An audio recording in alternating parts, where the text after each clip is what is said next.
Senior মেয়ে দেখলে তোর মাথা ঠিক থাকে না, তাই না? শেষমেশ কিনা মায়ের বয়সের মহিলাকে বিয়ে করার জন্য দেখতে আইসোস। তোকে আমি এমন হাল করব, জীবনও বিয়ে করার কথা মুখে আনবি না। তিশা, এসব কি বলছো? তিশা, তুমি এখানে কি করছো? চুপ কুত্তা! একদম তুই আমার নাম মুখে নিবি না। কুত্তা! তুই এত ছ্যাচরা হইছস, ছি! ভাবতে ঘৃণা হচ্ছে। আমি যুবতী মেয়ে বিয়ে করি বা বুড়ি মাইয়া, তাতে তোর কি? তুই আমার বিষয়ে নাক গলানোর কে? সব সময় বেশি বুঝস। একদম ঠিক বলছস। তুই যাকে ইচ্ছে বিয়ে কর, কিন্তু আমার ফুপিকে বিয়ে করতে পারবি না। মন চাচ্ছে লাথি মারি। এই তুই চুপ থাক দয়া করে। মেজাজটা আর গরম করিস না। আব্বু আম্মু দাদু, এই বিয়ে হবে না। তোমরা কোন হিসেবে ফুপির সাথে এই বদমাইশের বিয়ে ঠিক করলে? তিশা ব্যাস, অনেক হয়েছে। এখন চুপ কর। ওই কেন পাত্র হবে? পাত্র তো উনি। আয়নের পাশের লোকটাকে দেখে বলে, কি? আঙ্কেল, আপনি বিয়ে করবেন? হ্যাঁ, আমি আমার বাবাকে বিয়ে দিতে এসেছি। কি বলিস? আঙ্কেল আবার বিয়ে করতে রাজি হইল কবে? জোর করে নিয়ে এসেছি, বাট তুই আন্টির ভাতিজি। সরি আঙ্কেল, সরি সবাইকে। আমি ভেবেছিলাম আয়ান বিয়ে করবে। তিশার কথা শুনে সবাই হেসে ফেলে। আয়ন তিশাকে সরিয়ে দিয়ে বলে, ছাড়, আমার হবু আম্মুকে দেখতে দে। আঙ্কেল, আপনি বিয়ে করতে রাজি হয়েছেন, আমি অনেক খুশি হয়েছি। আয়ান এবার একটা বুদ্ধিমানের মতো কাজ করেছে। তুমি আমার ছেলেকে কিভাবে চিনো? তিশা আয়ন কথাটা শুনে কিছুটা ভ্যাবাচাকা খেয়ে গেল। তিশা কিছু বলার আগে আয়ন বলে, আমার কলেজের পর তো আগে সিনিয়র আপু ছিল। ও আচ্ছা। আচ্ছা, সবাই বসেন। এই মেয়েটা ও না। আসলে ওর ফুপিকে ছাড়া কিছু বোঝে না তো। আয়নকে দেখে বলবো যে এমন করছে। সমস্যা নেই, আমরা বুঝতে পারছি। চাচ্চু। জি। তিশা আয়নের চাচুর পাশে গিয়ে বসে গলা জড়িয়ে ধরে বলে, আপনাকে অনেক মিস করছি। এই জন্য তো কেউ আর যোগাযোগও করে না। চাচ্চু, পড়াশোনার অনেক চাপ। আর বোঝেন তো, অনেক প্যারায় থাকি। তুই কি সবাইকে চিনিস নাকি? হ্যাঁ আব্বু, ওনারা অনেক ভালো। ওনাদের খোঁজ খবর নিতে হবে না, ওনাদের ফ্যামিলি অনেক ছোট।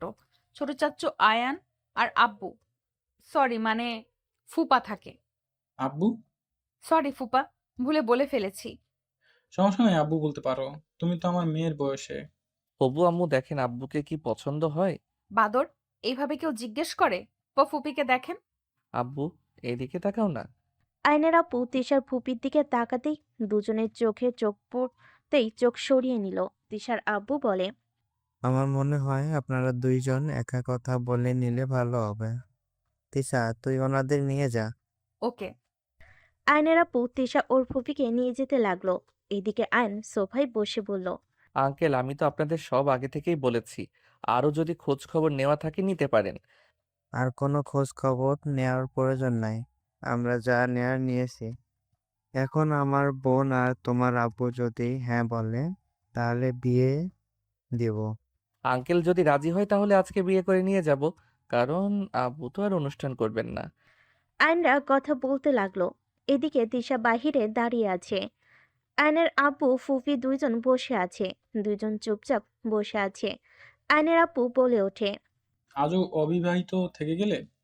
আয়নের আব্বুর কথা শুনে রাহেলা চৌধুরী চমকে ওঠে। আয়নের আব্বুর দিকে তাকিয়ে বলল, কি ভাগ্য দেখো, এত বছর পর তুমি আমার বাড়িতে আমাকে দেখতে এসেছো। অপেক্ষার প্রহর গুনতে গুনতে দিনটা চলেই আসলো। পাগলামি করার মানে কি? আমি তো ভেবেছিলাম তুমি বিয়ে করেছো, তোমার স্বামী সন্তান নিয়ে সুখে সংসার করেছো। মনে একজন আর অন্য কারোর সাথে সংসার করব? আয়নের আব্বু চুপ হয়ে গেল। রাহেলা চৌধুরী বলে ওঠে, তোমার স্ত্রী সম্পর্কে শুনলাম, খারাপ লাগলো। তুমি কি আমাকে বিয়ে করবে? তোমার কি মনে হয় অপমান করে তাড়িয়ে দিতে পারো? প্রিয় মানুষকে অপমান আমার দ্বারা আসে না? আজও প্রিয় মানুষ বলছো? আয়নের আব্বুর কথা শুনে রাহেলা চৌধুরী চুপ হয়ে থাকলো। আয়নের আব্বু রাহেলার দিকে তাকিয়ে বলল, তুমি কি জানতে আমি আয়ানের আব্বু? দেখেছি বলে তো বউ সেজে সামনে গেছি। ও, তোমার কি কিছু বলার আছে? না। তাহলে নিচে যাওয়া যাক। আয়নের আব্বু বের হয়ে গেল। তিশা রাহেলা চৌধুরীর কাছে গিয়ে বলে, ফুপি ফুপাকে তোমার পছন্দ হয়েছে? ফুপা অনেক ভালো। আমি জানি।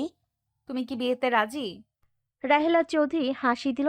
তিশা বুঝে গিয়ে খুশি হয়ে রাহেলা চৌধুরীকে নিয়ে যেতে লাগলো। নিচে গেলে তিশার আব্বু বলে, তা তোমাদের মন্তব্য কি? ফুপি রাজি? তাহলে আব্বু রাজি বলো। আঙ্কেল তাহলে কাজী নিয়ে আসি। আমি কল দিচ্ছি, পাশে পরিচিত একজন আছে। আজই বিয়ে? হ্যাঁ, আম্মুকে রেখে যেতে পারবো না। সবাই মিলে কথা বলতে লাগলো।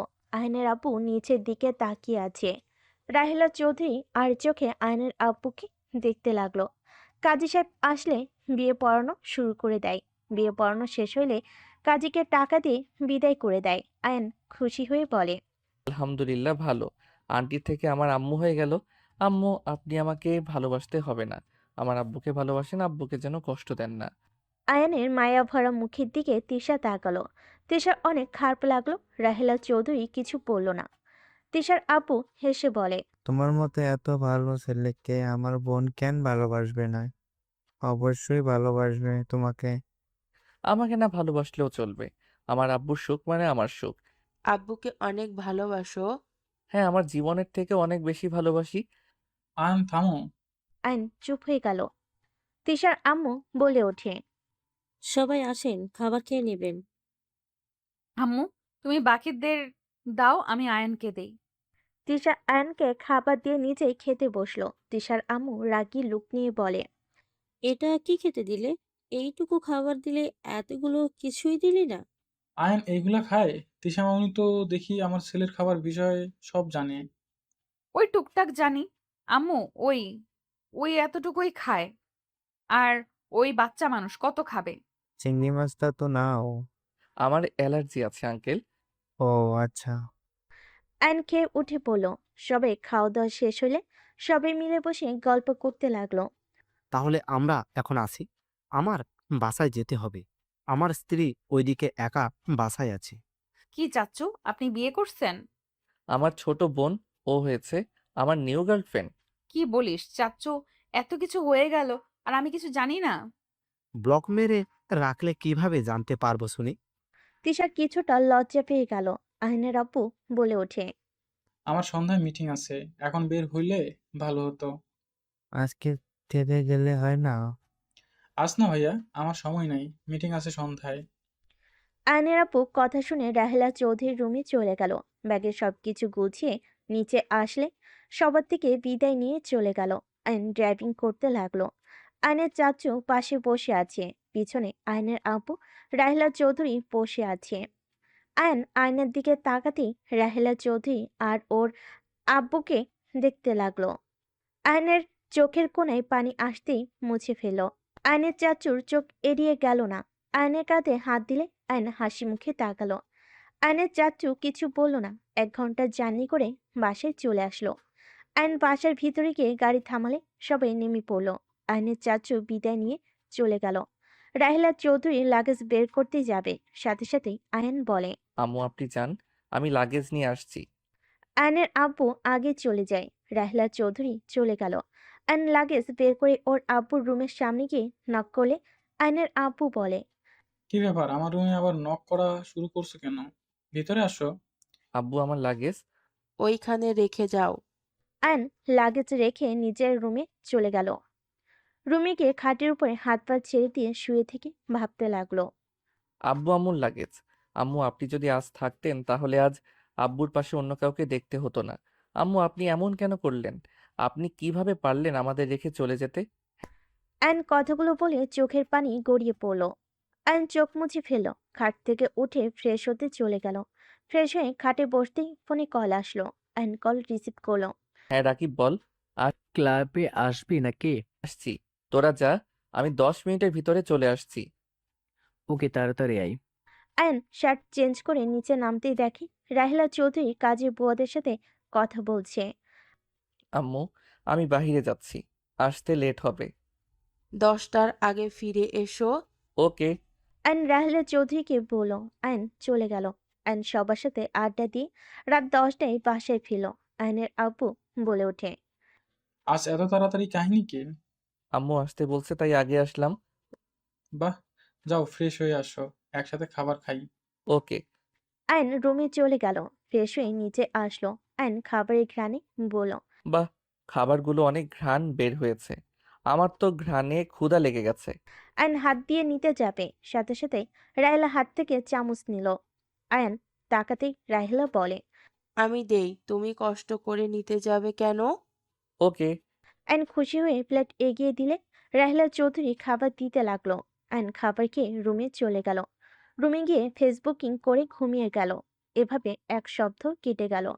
সকালে কারো ডাকে আইনের ঘুম ভাঙলো। আইন ঘুমু ঘুমু চোখে তাকিয়ে মিষ্টি করে হেসে বলল, আম্মু আপনি? তাড়াতাড়ি উঠে ফ্রেশ হয়ে বাজার করতে যাও। আম্মু আমি তো বাজার করি না, চাচাকে বলেন, উনি করে দিবে। কি? আজ থেকে তুমিই বাজার করবে। ওনাকে চাকরি থেকে বের করে দিয়েছি। কি? কেন? দেখো, তোমার বাপের যে জব, এত কাজের লোক রাখার কোনো দরকার নাই।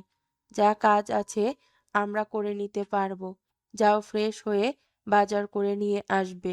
তারপর দুজনে মিলে রান্না করব। আম্মু আমি বাজার কোনোদিন করি নাই, আমি কিভাবে করব? করো নাই, আজ থেকে করবে। দেখো, বারবার এক কথা বলতে আমি পছন্দ করি না। আইন কিছু না বলে ওয়াশরুমে চলে গেল। ফ্রেশ হয়ে রেডি হয়ে নিচে গেলে রাহিলা চৌধুরী বলে, চলো আমি বাজার করা দেখিয়ে দেই। ঠিক আছে। আইন রাহিলা চৌধুরীর সাথে বের হইল। গাড়িতে উঠতে যাবে, তখন বলে ওঠে, রিকশায় যাব, গাড়ির তেল ফোরানোর দরকার নাই। বাহ, আপনি তো দেখি একদিনে সংসারের উন্নত করে ফেলবেন। আইন হাসলে রাহেলা চৌধুরী রাগী লুক নিয়ে তাকাতেই আইনের হাসি থেমে যায়। আইন কিছু না বলে গেট দিয়ে বাহিরে গিয়ে রিক্সা থামালে দুজন রিক্সায় বসে পড়ল। দুইজন বাজে গিয়ে বাজার করতে লাগলো। বাজারে ব্যাগ সব আইনের হাতে দিয়ে দিল। আইন সারা বাজার ব্যাগ বইতে বইতে হাত ব্যথা হয়ে গেল। আইন বলে উঠল, আম্মু অনেক বাজার তো করলেন, বাসায় চলেন না, আমার তো কলেজে যেতে হবে। হ্যাঁ চলো। দুজন একটাই রিক্সা নিয়ে বাসে চলে আসলো। আইন ভিতরে গিয়ে ব্যাগটা রান্নাঘরে রেখে হাত ঝাঁকাতে লাগলো। হঠাৎ কলিং বেল বেজে উঠলে আইন গিয়ে দরজা খুলে দিলে দেখে তিশা। তিশা মুখ ভেঙচি দিয়ে ভিতরে ঢুকলো আর বলল, গাড়িতে লাগেজ আছে, নিয়ে আয়। তোর ব্যাগ তুই নিয়ে আয়। রাহিলা চৌধুরী রুম থেকে এসে তিশাকে দেখে খুশি হয়ে বলে। তিশা, তিশা দৌড়ে গিয়ে রাহেলা চৌধুরীকে জড়িয়ে ধরলো। আইন লাগেজ নিতে চলে গেল। লাগেজ নিয়ে আসলে রাহেলা চৌধুরী রুমে দিয়ে আসতে বলল। আইন রুমে গেলে তিশার দিকে লাগেজ এগিয়ে দিলে তিশা অবাক হয়ে বলে, কি ব্যাপার, তোমার হাত এত লাল হয়ে আছে কেন? তোকে ভাবতে হবে না। ওই এক্স দ্বারা কি হয়েছে হাতে? কিছু না। ওয়েট, তুই এখানে থাকবি নাকি? ফুপা কল দিয়েছিল, উনি তো দেশের বাইরে গেছে, আমাকে বলল তুমি তোমার ফুপির সাথে থাকো, আমাদের বাসা থেকে ভার্সিটিতে যেতে বলেছে। ও আচ্ছা। আইন আর কিছু না বলে চলে গেল। আইন রুমে গিয়ে ফ্রেশ হয়ে কলেজের জন্য রেডি হতে লাগলো। রেডি হয়ে নিচে গেলে দেখে তিশা বসে আছে। রাহেলা চৌধুরী আইনকে দেখে বলল, আজকে যাওয়া লাগবে না, বাসায় অনেক কাজ আছে। ওই কি করবে, ওই যাক, আমরা দুইজন মিলে করে নিব। যার যার কাজ সেই সেই করে নিবে। আমি কি ওর কাজ করে দিব নাকি? রাহেলা চৌধুরীর কথা শুনে তিশা বেশ অবাক হয়ে গেল। আইনের দিকে তাকালে আইন কিছু বলার আগেই তিশা বলে, ফুপি এসব কি বলছো?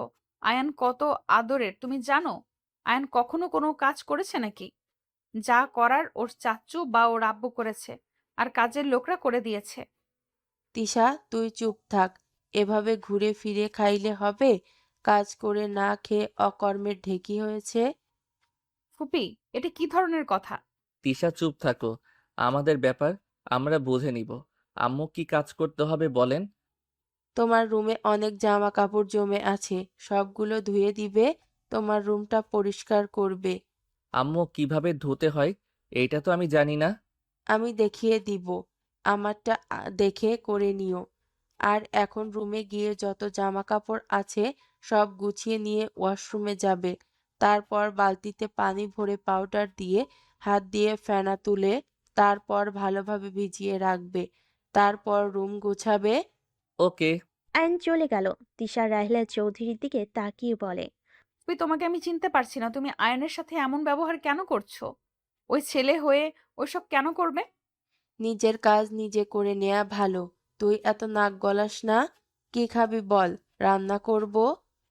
কিছু খাবো না, তোমার ব্যবহার আমার মোটেও ভালো লাগছে না। তোর ভালো না লাগলে চোখ বন্ধ করে রাখ। কথাটা বলে রাহেলা চৌধুরী চলে গেল। তিশা সোফা থেকে উঠে সোজা আয়নের রুমে চলে গেল। আয়ন ওয়াশরুমে পানি গোড়া সাবান দিতে যাবে, সাথে সাথে তিশা বলে, এই কি করছো? এত পানির ভেতর কেউ গুঁড়া সাবান দেয়? তাহলে? আমি দিচ্ছি, সরো। না, তুমি আমাদের বাসার গেস্ট, তুমি যাও। রাখ তোর গেস্ট। আমি তোর বউ হয়ে যেতাম, তোর জন্য আমাদের ব্রেকআপ হয়েছে। ভালো হইছে। ছাড়। আয়নকে সরিয়ে দিয়ে তিশা পানি কমিয়ে গোড়া সাবান দিয়ে ফেনা তুলতে লাগলো। আয়নও বসে পড়ল। আমিও করব। দুজন ফেনা তুলতে লাগলো। আয়নের হাত তিশার হাতের সাথে হাত লাগলে তিশা আয়নের দিকে তাকালে।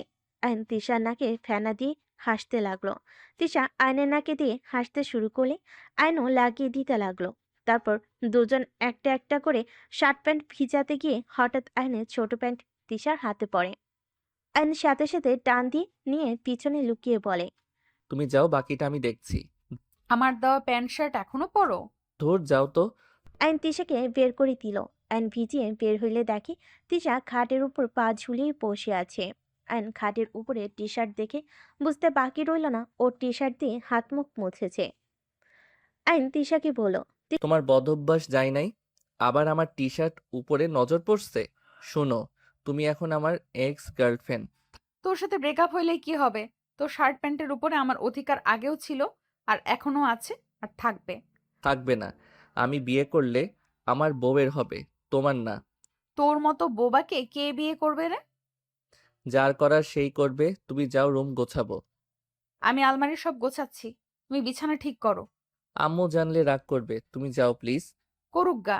আমি কি তোর আম্মুকে দেখে ভয় পাই নাকি? ভয় না, ঝামেলা আমি চাই না। আর আমি চাই না উনি কষ্ট পাক। অন্যের কথা ভাবা কবে বাদ দিবি? কতবার যে বাঁশ খাইলি মনে নাই? এতে আমার কষ্ট নাই। আমি তো কাউকে ঠকাচ্ছি না, নিজের ঠকা ভালো, বাট আমার দ্বারা কেউ কষ্ট পাক, যেটা আমি চাই না। এই একটা জিদের জন্য আমার তোকে দেখতে মন চায় না। দেখো না, দেখতে কে বলেছে? কাজ কর, মেজাজ গরম করিস না। তিশা আলমারির সবকিছু ভাঁজ করে গুছিয়ে রাখতে লাগলো। হঠাৎ করে তিশা বামের দিকে তাকাতেই চোখে পানি চলে আসলো। আইন বিছানায় গুটিয়ে নিল। তিশা চোখের পানি মুছে পিছনে ঘুরে আয়নের দিকে তাকালো। আইন ভুরু কুচকে তাকিয়ে বলল, আমার পছন্দ তাই রেখে দিয়েছি। এর মানে এই না যে তোমাকে আমি ভালোবাসি বা মিস করি। ও, হ্যাঁ, ওই সাইডে হাত দিও না। তিশা বাম সাইডে রেখে সবকিছু গুছিয়ে রাখতে লাগলো। আইন বিছানা ঠিক করে কিছু বলবে, সাথে সাথেই রাহেলা চৌধুরী আয়নের গালে ঠাস ঠাস করে থাপ্পড় মেরে দিল। তিশা চমকে গেল। পিছনে ঘুরে দেখে আইন গালে হাত দিয়ে অসহায়ভাবে তাকিয়ে আছে। তিশা কিছু বলার আগে রাহেলা চৌধুরী বলে, একটা কাজ ঠিক মতো করতে পারো না? তোমাকে বললাম নিজে কাজ করতে, আর তুমি কিনা আমার ভাতিজিকে দিয়ে কাজ করাচ্ছ। তোমার সাহস কি করে হয় ওকে দিয়ে কাজ করানোর? আমার ভাতিজি কত আদরের, তোমার কোনো ধারণা আছে? ওকে খাবার খাওয়ানো থেকে সব কিছু আমি করে দেই, একটা কাজ পর্যন্ত করতে দেই না। আর তুমি কি না? এখন তোমার আব্বুকে কল দিয়ে বলবো তিশাকে কি কাজ করানোর জন্য নিয়ে আসা হয়েছে নাকি? রাহেলা চৌধুরী কথা শুনে আয়নের নিজের অজান্তে চোখে পানি জমা হতে লাগলো। আইন অনেক কষ্টে নিজের চোখের পানি সামলিয়ে বলে, আমার ভুল হয়ে গেছে। আব্বুকে এসব বলেন না। আব্বু কাজের চাপে আছে, যদি এসব বলেন তাহলে আব্বু ডিস্টার্ব হবে। বাসার কথা আব্বুকে জানানোর দরকার নাই। আমি আর এমন ভুল করব না, প্লিজ আব্বুকে কল দিয়েন না। আর আমার উপরে প্লিজ রাগ করেন না। কেন বলবো না? কর্মের ঢেকি একটাই, বাল বানাইছে। একটা কাজ যদি সঠিকভাবে করতে পারতো। এই বিছানার চাদর কোন দিকে পাততে হয় সেটাও জানো না? যত্ত সব। পুপি, নিচে চল, খাবার খাবি? রাহিলা চৌধুরী তিশাকে ধরে নিচে নিয়ে যেতে লাগলো। তিশার রাগ হতে লাগলো। আইন ওদের চলে যাওয়ার দিকে তাকিয়ে থাকলো। আইন বিছানার চাদর তুলে ঘুরে পারলো। আইন খাটে বসে থেকে ভাবতে লাগলো। আয়ান একদম কষ্ট পাবি না। উনি তো ঠিক বলছে, তিশাকে দিয়ে কাজ করানো ঠিক হয় নাই। তিশা এই বাড়ির গেস্ট, কোথায় ওকে ভালো রাখবি তা না, উল্টা ওকে দিয়ে কাজ করিয়ে নিয়েছিস। আইন কতগুলো ভেবে চোখের পানি মুছে ফেল। আইন দীর্ঘশ্বাস ফেলে বাকি কাপড়গুলো ভাঁজ করে রাখলো। অনেক ক্ষুধা লাগলে আইন নিচে গিয়ে বলল, আম্মু, আমার অনেক ক্ষুধা লাগছে। বেড়ে খেয়ে নাও। আইন চলে গেল। আইন খাবার দেখে বেশ অবাক হলো। আইন বলল, আম্মু এইসব রান্না করছেন, আর কিছু রান্না করেন নাই? আর কি রান্না করবে? এইসব আমার ভাতিজির পছন্দ করে। আয়ান, আমি ডিম ভাজি করে দিচ্ছি, ওয়েট করো। চুপ করে বসে থাক, যা রান্না করছি তাই খাবে। ফুপি এইসব। তিশাকে আর কিছু বলতে দিল না। আয়ান বলে ওঠে, আচ্ছা আমি এইসব দিয়ে খেয়ে নেই। এই তিশা, তোর সমস্যা কি? এখানে আমার সাথে থাকার জন্য নিয়ে আসা হয়েছে। এত কার কি লাগবে এইসব দেখতে না? তুই খাবি, ঘুমাবি, পড়াশোনা করবি, তোর কাজ শেষ। এত কিছু ভাবতে তোকে বলছি? প্লিজ আপনারা ঝগড়া করবেন না। ফুপি, তোমাকে আমি সত্যিই চিনতে পারছি না। তুমি আসলে সেই ফুপি যে মানুষকে এত ভালোবাসতো? আর এই ফুপির সাথে মেলাতে পারছি না। আয়নের মতো ছেলের সাথে এমন কেন করছো? কি করছিস, হ্যাঁ? এইটা ওর বাড়ি, ওর নিজের কাজ নিজে করবে। এখানে সমস্যা কোথায়? তুমি সেদিন দেখলে এসব খাবারে ওর অ্যালার্জি আছে। তারপরও কোন হিসাবে এইসব অ্যালার্জি হওয়া খাবারগুলো রান্না করলে? তিশা চুপ করবে। আম্মু হয়তো বুঝে নাই। আমার খেতে মন চাইছে, রান্না করছি। কার খাওয়া যাবে না যাবে সেটা দেখে আমার কোনো লাভ আছে? ধ্যাৎ। তিশা রেখে চলে গেল। আয়ন ভাতের ভিতরে পানি দিয়ে কাঁচামরিচ পেঁয়াজ রান্নাঘর থেকে নিয়ে এসে খেতে লাগলো। খাওয়া শেষ করে প্লেট ধুয়ে নিজের রুমে গেল। একটু রেস্ট নিলে রাহিলা চৌধুরী এসে বলে, জামা কাপড়গুলো ধুয়ে ছাদে মেলে দিয়ে আসো। একটা দেখিয়ে দিলে করতে পারতাম। রাহিলা চৌধুরী শার্ট আর প্যান্ট ধুয়ে দেখিয়ে দিল। আর তারপর আয়ন করতে লাগলো। রাহিলা চৌধুরী বুঝিয়ে দিতে লাগলো। এক বালতি জামা কাপড় ধুতে ধুতে আয়নের হাত ব্যথা হয়ে গেল। অনেক কষ্টে সবগুলো নিয়ে ছাদে মেলে দিল। আয়ন ক্লান্ত হয়ে দোলনায় বসে পড়ল। আয়ন কিছুক্ষণ বসে থেকে রুমে গিয়ে খাটে শুয়ে পড়ল। অল্পতেই আয়নের ঘুম চলে আসলো। আয়ন দুপুরের দিকে ঘুম থেকে উঠে নিচে গেলে রাহিলা চৌধুরী বলে, তুমি কি খাবে? নিজে রান্না করে নাও। আমরা রান্না করে খেয়ে নিয়েছি। আমি কিছু রান্না করলে তো আর তুমি খাইতে পারো না। ও আচ্ছা। আয়ন চুপচাপ রান্নাঘরে গিয়ে ডিম বের করে পোস্ট করে খেতে লাগলো। তিশার এসব দেখে রাগ হতে লাগলো। আয়ন খাবার খেয়ে বলল, আম্মু আমি একটু বের হব। সন্ধ্যার আগে বাসায় ফিরে এসো। আচ্ছা। আয়ন বাসা থেকে বের হয়ে গেল। পার্কে গিয়ে সারাদিন বসে থাকলো। সন্ধ্যের দিকে বাসায় চলে গেল। রাহিলা চৌধুরী বলে উঠল, তোমার জামা কাপড়গুলো তুলে নিয়ে এসে ভাঁজ করে রেখে দাও গা। আয়ন ছাদে চলে গেল। তিশাকে দেখে অবাক হয়ে গেল। আয়ন তাড়াতাড়ি করে তিশার হাত থেকে জামা কাপড় নিয়ে বলল, এসব কেন করতে গেছো? আম্মু রেগে যাবে। এই ওনাকে আম্মু বলবে না তো? রেগে কেন যাচ্ছ? শোনো, আমি সৎ ছেলে আমার সাথে খারাপ ব্যবহার করবে, এইটা স্বাভাবিক। এখানে রেগে যাওয়ার কিছু না। চুপ করো। সব কিছু এত শান্ত মাথায় মেনে নেয় কিভাবে?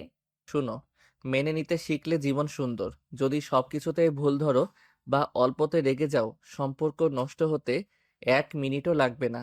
আমি 1 সপ্তাহের ভিতরে দেখছি আমার আব্বু ওনাকে পেয়ে আগের থেকে অনেক পরিবর্তন হয়েছে।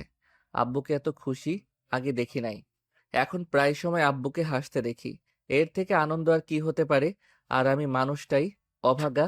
আমার কপালে সুখ বলে কোনো কিছু নাই। তোমার মাঝে সুখ খুঁজে পেলাম, দিন শেষে তুমিও আমাকে ছেড়ে দিয়ে গেলে।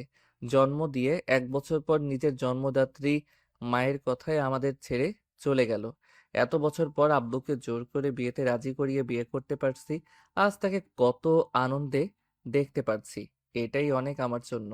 আয়ন কথাগুলো বলে নিচে চলে যেতে লাগলো। তিশা আয়নের কথাগুলো শুনে চোখের পানি ধরে রাখতে পারল না। তিশার চোখ দিয়ে টপ টপ করে পানি পড়তে লাগলো। তিশা ভাবতে লাগলো, আমাকে ক্ষমা করে দিও। আমি তোমার এমন সরলতা আমার সহ্য হতো না। সবাই তোমাকে কষ্ট দিত, তুমি প্রতিবাদ করো না, যেটা আমার ভালো লাগতো না। আমি সব সময় চাইতাম তুমি ভালো থাকো। ভেবেছিলাম তোমাকে ছেড়ে চলে গেলে অন্তত তুমি নিজেকে পরিবর্তন করবে, কিন্তু তুমি যেমন আজও তেমনই আছো। তিশা কথাগুলো ভেবে চোখের পানি ফেলতে লাগলো। আইন রুমে গিয়ে সব ভাঁজ করে তুলে রাখতে লাগলো। তিশা আয়নের রুমে এসে খাটে বসলো। আয়ন বলে ওঠে, কিছু বলবে নাকি? আচ্ছা, তুমি দিন দিন এত হট হয়ে যাচ্ছ কেন? নতুন প্রেমে পড়েছো নাকি? তোমার লুচ্চামি কথা এখনো গেল না। একটা সত্যি কথা বলবো, কি? আগে থেকে তোমাকে এখন দেখতে বেশি ভালো লাগে না। আয়নের কথা শুনে তিশা আয়নের কথা শুনে তিশা হেসে ফেলল। গুন্ডি একটা মাইয়া ছিল, ওকে বেশি সুন্দর লাগে। তোমার চোখের নিচে কালো হয়ে গেছে। ঘুমাও না, খালি পড়ো নাকি? হ্যাঁ, তোমার মতো নাকি? যে ফেসবুকিং করে সময় পার করব? আইসে ভালো মানুষ, নিচে যাও। উনি আবার কি না কি ভাবেন। যাব না। থাকো। আয়ন হেসে পড়ল। আয়ন চলে যেতে নিলে তিশাও আয়নের পিছন পিছন যেতে লাগলো। আয়ন নিচে গিয়ে সোজা রান্নাঘরে চলে গেল।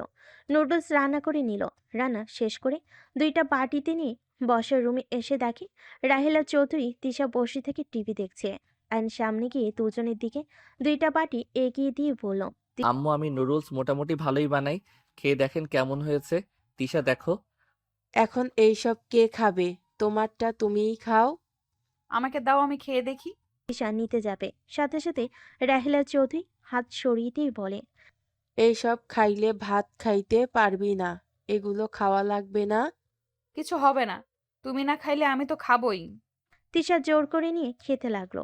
আয়ন রাহেলা চৌধুরীর দিকে তাকিয়ে বলে, আম্মু একটু খেয়ে দেখেন, মজা না লাগলে রেখে দিয়েন। আয়নের কোনো কথা না শুনে রাহেলা চৌধুরী চলে গেল। আয়ন রাহেলা চৌধুরী চলে যাওয়ার দিকে তাকিয়ে থাকলো। তিশা আয়নের হাত ধরে সোফায় বসিয়ে দিয়ে বলে, বসো। খাবে না? জোর করার দরকার কি? আয়ন বসে থেকে খেতে লাগলো। খাওয়া শেষ হলে তিশা আয়নকে বলে, আসলে অনেক মজা হয়েছিল। আর একটু হবে কি? তিশার কথা শুনে আয়ন খুশি হয়ে পড়ল। ওয়েট, নিয়ে আসি। আয়ন নিয়ে আসতে চলে গেল। আয়ন ওর বাটিটা নিয়ে এসে তিশাকে দিলে তিশা অর্ধেক আয়নকে দিয়ে নিজে খেতে লাগলো। দুজন খেয়ে একসাথে বাটি ধুইতে চলে গেল। আয়ন তিশাকে বলল, তুমি এসব করছো কেন? আমার কাজ তাই। তিশা, খাবার খেতে আয়। তিশা বাটিগুলো ধুয়ে রেখে বের হয়ে বলল, খাবো না ফুপি, অনেক ঘুম পাচ্ছে। ওকে খাস না? আমিও খাবো না। আজব তো, তোমার ব্যবহার আমার একদম ভালো লাগছে না। নিজে খেয়ে নাও, নিজে খাবে জন্যই তো রান্না করছো। একজন ছেলের খাওয়া তোমার কাছে বেশি হয়ে গেছে। তিশা, হালকা খেয়ে নিও, আর ওনার সাথে ঝগড়া করো না তো। চুপ করো। আমাদের মাঝে কথা বলবে না। সব তোমার জন্য হয়েছে। তোমার জন্য আমার ভাস্তি আমার সাথে খারাপ ব্যবহার করে। কিছু হইলে ফুপি, তুমি আয়নের দোষ কেন দাও? তোমার ব্যবহারে তোমার সাথে এমন ব্যবহার করতে হচ্ছে। আম্মু, সবকিছুর জন্য সরি।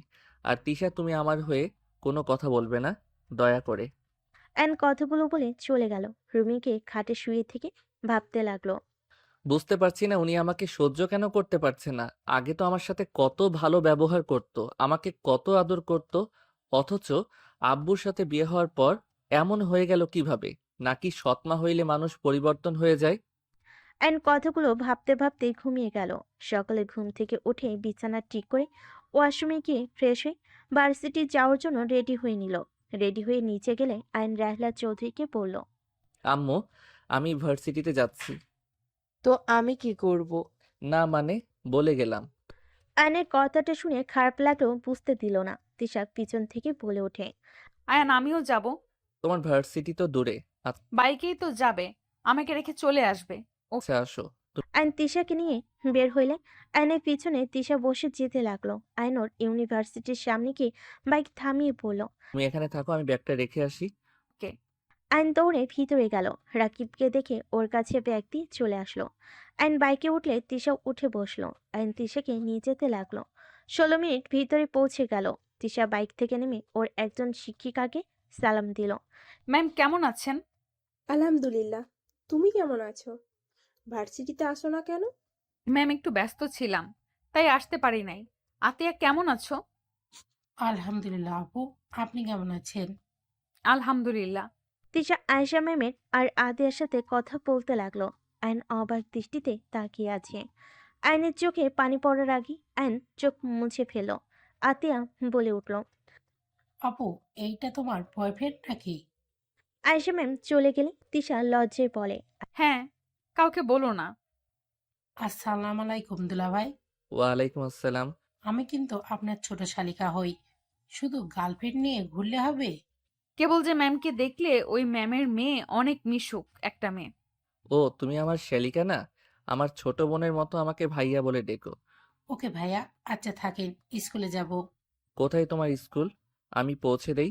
ওর স্কুল বড় বটগাছের সামনে যে হাই স্কুল আছে ওইটা। আসো, আমি ওই দিক দিয়েই তো যাব। না থাক, আপনি যান, আম্মু বকা দিবে। দিবে না? আসো। পিচ্ছি যাও, সমস্যা নাই। তোমার ভাইয়া অন্য ছেলেদের মতো না। তোমাকে ছোট বোন বলছে। তার মানে তোমাকে ছোট বোন হিসেবেই ভালোবাসবে। আম্মু দেখলে বকা দিবে তো। আচ্ছা থাকো। আয়ন তিশার হাত থেকে হেলমেট নিয়ে সামনে রেখে বাইক ঘুরিয়ে চলে গেল। আয়নের চোখ দিয়ে টপ টপ করে পানি পড়তে লাগলো। আয়ন হেলমেট খুলে চোখের পানি মুছতে লাগলো। হেলমেট পরে বাইক নিয়ে সোজা চলে গেল। ইউনিভার্সিটির ভিতরে গিয়ে বাইক থামিয়ে ক্লাসে চলে গেল। রাকিব বলে ওঠে, কই গিয়েছিলি? তিশাকে ওর ভার্সিটিতে রেখে আসলাম। কি তিশা আপুকে কোথায় পেলি? আব্বুকে বিয়ে করিয়েছি, আমাদের ভালো আন্টি আছে না, সেই আসলে তিশার ফুপি ছিল, ওনার সাথে বিয়ে দিয়েছি। তিশা আমাদের বাসায় এসেছে। কি বলিস? এত কিছু করছোস, একবার আমাকে বলিও না। ক্লাস করো, কথা বলতেই ভালো লাগছে না। আয়ন মনোযোগ দিয়ে ক্লাস করতে লাগলো। সব ক্লাস করা শেষ হলে ইউনিভার্সিটি ছুটি হয়ে গেলে আয়নের ফোন বেজে ওঠে। আয়ন ফোনটা রিসিভ করতেই তিশা বলে ওঠে, তুমি কি বাসায় চলে গেছো? না, তোমাকে নিয়ে আসতে যাব নাকি? আসো। ওকে। আয়ন ওর বন্ধুদের থেকে বিদায় নিয়ে আয়ন তিশার ভার্সিটিতে চলে গেল। ভার্সিটির সামনে দাঁড়াতেই আতিয়া এসে বলল, ভাইয়া, জি ভাইয়া বলো। আপু অপেক্ষা করছে নাকি? তোমার স্কুল ছুটি নাকি? ছুটি না, কয়েকজন ছেলে ডিস্টার্ব করছে, তাই আম্মুকে নিয়ে যাব। কে তারা, চলো তো দেখি। না ভাইয়া, আম্মুকে নিয়ে যাব। বাইকে ওঠো দেখি কে। আতিয়া কিছু বলার আগে কয়েকজন ছেলে এসে বলে, কিরে কই তোরা? কিরে কই তোর আম্মু? আব্বু নিয়ে এসেছিস? তোর আম্মুর সামনে তোকে আদর করব, দেখি তোর আম্মু কি করতে পারে।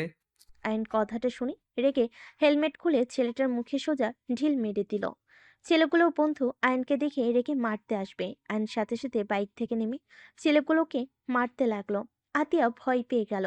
সবাই ওদের দেখতে লাগলো। তিশা, আয়েশা ম্যাম আরো কিছু শিক্ষকরা দৌড়ে আসলো। আয়েশা ম্যাম রেগে আয়নের কাছে গিয়ে কলার ধরে টেনে তুলে ঠাস ঠাস করে থাপ্পড় মেরে বলল, বেয়াদব ছেলে, বাসা কই? এখানে এসে মারামারি করছো, জানোয়ারের মতো মারা শুরু করেছো। ওরা মারা যাবে না? বেয়াদব ছেলে। আয়ন থমকে গেল ওর আয়েশার দিকে তাকিয়ে। পিছন থেকে একটা ছেলে বলে ওঠে, আয়নের মাথায় ঘুষি মালে আয়ন সোজা আয়েশা ম্যামের উপরে গিয়ে পড়ে। আয়ন আয়েশা ম্যামকে জড়িয়ে ধরলে আয়েশা ম্যাম ধাক্কা দিয়ে সরিয়ে দিল। তিশার সাথে সাথেই ধরে ফেলল। তিশা আয়নকে বলল, আয়ান, তুমি ওদের কেন মারছিলে? আম্মু, তুমি এইটা কি করলে? ওরা আমাকে বাজে বাজে কথা বলছিল, আমার সাথে অসভ্যতামি করছিল। ভাইয়া আমাকে খারাপ কথা বলার জন্য ওদের মারছে, আর তুমি কিনা ভাইয়াকেই মারলে থাপ্পড়। কি বলছিস? কথাটা মেয়ে এসে বলে, ম্যাম হুদাই ছেলেটাকে মারলেন। ছেলেটা আপনার মায়ের সম্মান আরো বাঁচাতে উল্টো তাকে মারলেন। কয়েকটা মেয়ে এসে বলে। আয়েশা আয়নকে কিছু বলতে যাবে, সাথে সাথে আয়ন তিশাকে নিয়ে বাইক নিয়ে চলে গেল। তিশা আয়নের মাথায় হাত বুলিয়ে দিতে লাগলো। আয়ান বলে ওঠে, থামো, ভালো করে ধরে বসো, পড়ে যাবে। তুমি ওদের সাথে মারামারি কেন করতে গেছো? তুমি জানো ওরা কে? আমার অত জেনে লাভ নাই, মেয়েদের অসম্মান করবে, মার খাবে। বাহ, অনেক পরিবর্তন হয়েছো। মাথায় অনেক ব্যথা পাইছো? না। দুপুরে কিছু খাইছো? সিঙ্গারা খাইছি। চলো রেস্তোরাঁয় যাই। না, বাসায় যাব, ভালো লাগছে না। আয়ান বাইক রেখে বাইকের চাবি খুলে বাসার ভিতরে গিয়ে দরজা লাগিয়ে দিল।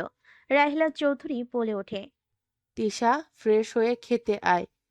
আয়ান, তুমিও যাও। আয়ন কিছু না বলে রুমে চলে গেল। আয়ন ব্যাগ রেখে খাটের উপরে হাত পা ছেড়ে শুয়ে পড়ল। গালে হাত দিয়ে চোখের পানিগুলো গড়িয়ে পড়ল। আয়ন চোখ মুছে ফেলে। খাট থেকে নেমে আলমারি থেকে শার্ট প্যান্ট নিয়ে ওয়াশরুমে গিয়ে গোসল করে নিল। গোসল করে বের হয়ে হেয়ার ড্রাই করে খাটের উপরে শুয়ে পড়ল। ঘুম চলে আসলে আয়ন ঘুমিয়ে গেল। সন্ধ্যায় ঘুম ভেঙে গেল। আয়ন ঘুম থেকে উঠে সোজা রান্নাঘরে গিয়ে চা বানিয়ে বিস্কিট খেতে লাগলো। রাহেলা চৌধুরী রান্নাঘরে এসে বলেন, কি ব্যাপার, দুপুরে খেতে ডাকলাম কানে গেল না? আর ঘুমিয়ে গেছিলাম, তাই হয়তো শুনি নাই। ও, আপনারা দুইজন বাসায় কি থাকতে পারবেন? কেন? কোথাও যাবে নাকি? দেখো রাত করে ফিরবে, এইসব এই বাসায় চলবে না। চাচ্চুর কাছে যাব। কোথায় যাও? কোথাও যাওয়া লাগবে না। চাচ্চুর কাছে আমার নামে নালিশ করবে নাকি? কোনো লাভ নাই। তোমার আব্বুকে আস্তে আস্তে বশে করে ফেলবো, তোমাকে তিলে তিলে কষ্ট দিয়ে মারবো। আয়ন বেশ অবাক হয়ে গেল। আয়ন অবাক দৃষ্টিতে তাকিয়ে বলল, মানে, আমি আপনার সাথে কি করছি যে আমার উপরে এত রাগ? তোমার ওপরে কোনো রাগ নাই, সমস্যা তোমার জন্ম হয়েছে আয়েশার পেটে, যার কারণে তোমাকে দেখলে আমার শরীর জ্বলে ইচ্ছে করে খুন করে ফেলি। ওনাকে আপনি চেনেন? হ্যাঁ, খুব ভালো করে চিনি। তুমি আমার ভাস্তিকে ভালোবাসো, তাই না? তোমাকে কখনোই তিশার হতে দিব না। এখানে তিশাকে কেন নিয়ে এসেছি শুনবে? তোমার প্রতি ঘৃণা ধরিয়ে দিব। তোমাকে যেন ঘৃণা করে দূরে সরিয়ে দেয়। তিলে তিলে তুমি যেন কষ্ট পাও। তোমাকে ছটফট করতে দেখতে পেলে আমি অনেক খুশি হব। সেই দিন আমার এতদিনের মনের ভেতরে আগুনটা নিভে যাবে। রাহিলা চৌধুরী কথাগুলো বলে হাসতে লাগলো। আয়ান অবাক হয়ে তাকিয়ে আছে। আয়ান বলে ওঠে, আমাকে কষ্ট পেতে দেখে আপনার কি লাভ? আর আম্মুর উপরে আপনার এত রাগ কেন? আমাকে একটু বুঝিয়ে বলবেন? তোমাকে বলছিলাম না আমি একজনকে ভালোবাসি? আমার কাহিনী তোমাদের বলেছিলাম, মনে আছে? হ্যাঁ, বাট সেটার সাথে আম্মুর কি সম্পর্ক? সম্পর্ক আছে তো।